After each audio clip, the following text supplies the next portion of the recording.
قوات عسكرية زائدة في سيناء يمكن التراجع عنها، لكن إقامة بنى تحتية عسكرية غير مؤقتة تعتبره إسرائيل تصعيدا مقلقا. إسرائيل لن تتساهل مع الوضع الحالي، والموضوع على رأس أولويات وزير الدفاع إسرائيل كاتس.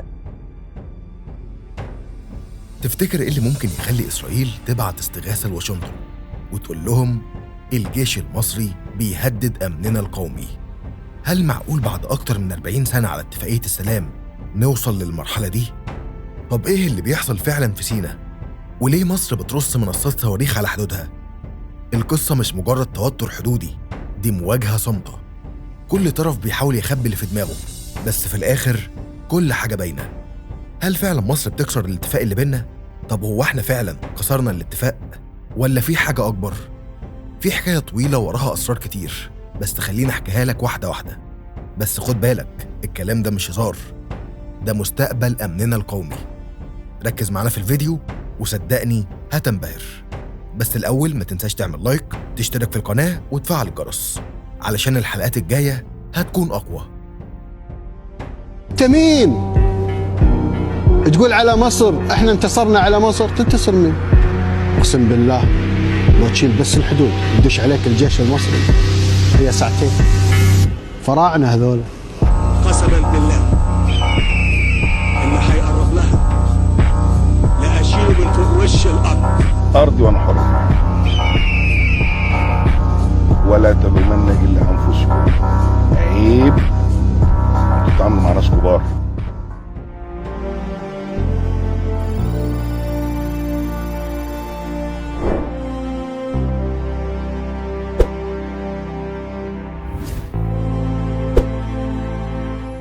إسرائيل هي التي خرقت اتفاقية 79 واتفاقية كامب ديفيد. نعم. إسرائيل هي التي تطرح الآن صيغ جديدة هدفها ليس فقط تواجد القوات المسلحة في سيناء، بل تفكيك الجيش المصري. وهذا هدف إسرائيل نعرفه من أيام بن جورن، تحدث عن 3 جيوش عربية لابد من تفكيكها: العراق، سوريا، مصر. من كام شهر بدأت تظهر تقارير إعلامية بتتكلم عن توتر كبير بين القاهرة وتل أبيب، والسبب الوجود العسكري المصري في سيناء. إسرائيل بدأت تقلق وتشوف إن اللي بيحصل ده ممكن يهدد اتفاقية كامب ديفيد اللي اتوقعت سنة 1979. بس قبل ما نفهم الخوف ده جاي منين، لازم نرجع ورا شوية. بعد حرب أكتوبر 1973 مصر وإسرائيل وقعوا اتفاقية سلام تاريخية سنة 1979، اتفاقية كامب ديفيد. واحد من شروط الاتفاقية دي إن سيناء تتقسم ل3 مناطق، وكل منطقة فيها قيود معينة على التواجد العسكري. المنطقة ألف موجود فيها قوات الجيش المصري بشكل محدود.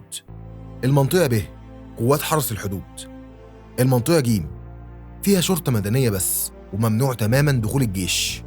لكن اللي حصل مؤخرا إن الجيش المصري بدأ يعزز وجوده العسكري في سيناء وينشئ بنية تحتية عسكرية جديدة، خصوصا في المناطق القريبة من غزة ومحور فيلادلفيا. حسب تقارير، عدد القوات المصرية قرب الحدود ارتفع بنسبة 30% عن المتوسط المعتاد في السنوات الأخيرة، وتم إنشاء ما يقرب من 45 نقطة مراقبة جديدة خلال 6 أشهر بس. كمان في تقارير بتقول إن مصر استخدمت طائرات استطلاع بدون طيار لأول مرة لمراقبة التحركات قرب الحدود، وده تطور نوعي في الاستراتيجية الدفاعية. نتنياهو وحكومته بدأوا يصرخوا مصر بتخرق اتفاقية السلام، وطلبوا رسمياً من القاهرة وواشنطن إنهم يفككوا البنية التحتية العسكرية دي. بس مصر ردت بكل وضوح وقالت اللي بنعمله ده لحماية أمننا القومي، ومش بنخرق أي اتفاق، بالعكس إسرائيل هي اللي بدأت بالخروقات. إزاي؟ هنا بقى ندخل في تفاصيل خطيرة. المصادر المصرية أكدت أن القاهرة أوضحت لإسرائيل أنها تتخذ الإجراءات المناسبة لتأمين حدودها. ممر فيلادلفيا، خط النار. الممر ده شريط حدودي طوله حوالي 14 كيلومتر بين غزة وسيناء. في 2005 بعد ما إسرائيل انسحبت من غزة، اتفقوا مع مصر على وجود 750 جندي مصري لحراسة الحدود.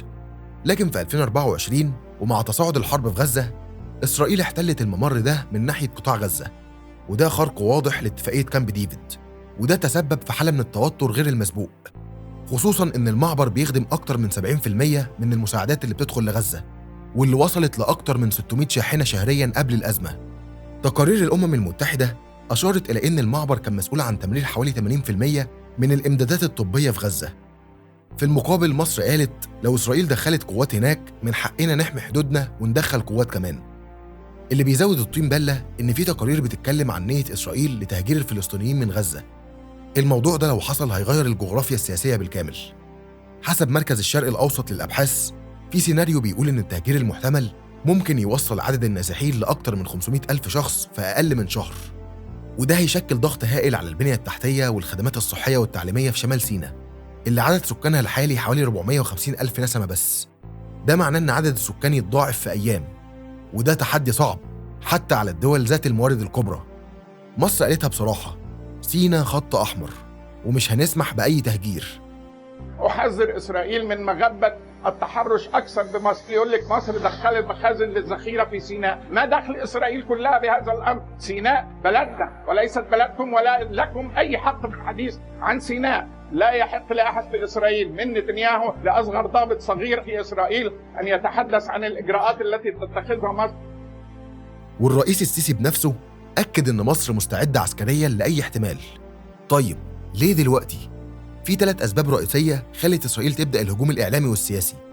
1. مشاكل داخلية في إسرائيل. الحكومة الإسرائيلية تحت ضغط كبير بسبب الحرب والتكلفة العسكرية اللي تخطت 12 مليار دولار خلال أول 4 شهور من الحرب، وده أدى لتسجيل عجز في الميزانية بنسبة 6% لأول مرة من 2014. 2. طلب دعم أمريكي. إسرائيل بتحاول تقنع أمريكا إنها مهددة من مصر عشان تطلب مساعدات وأسلحة أكتر، وبالفعل الكونجرس وافق على حزمة مساعدات طارئة لإسرائيل بقيمة 14.5 مليار دولار. 3. إبعاد مصر عن ملف إعادة إعمار غزة، لأن مصر كانت بتحاول تلعب دور كبير في التهدئة والنتنياهو مش عايز كده.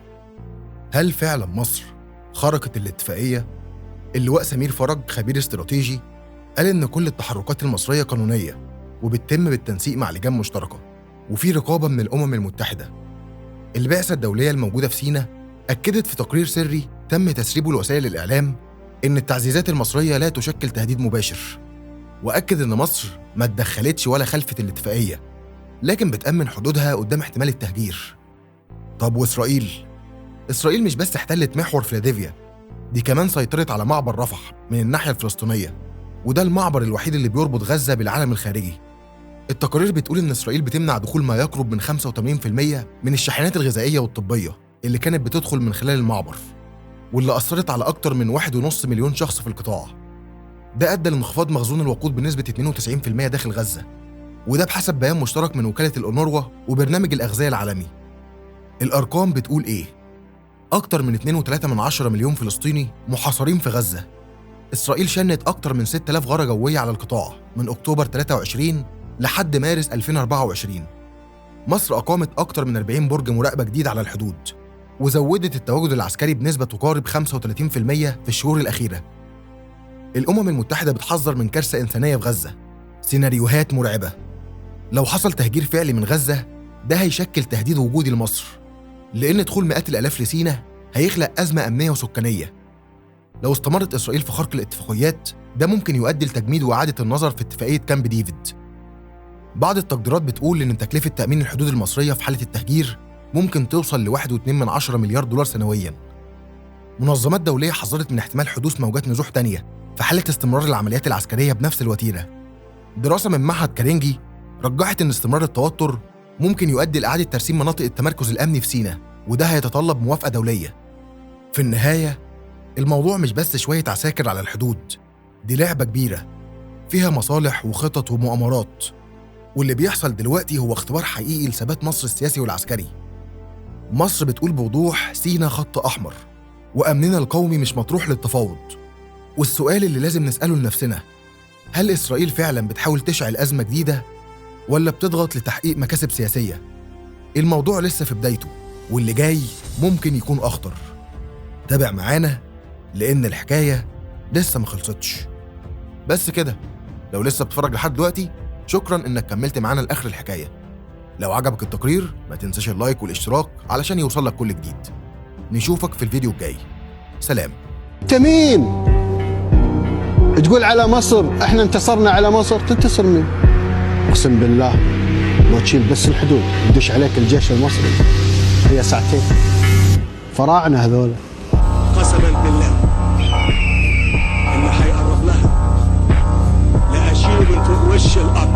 ارضي وانا حر ولا تلومن الا انفسكم.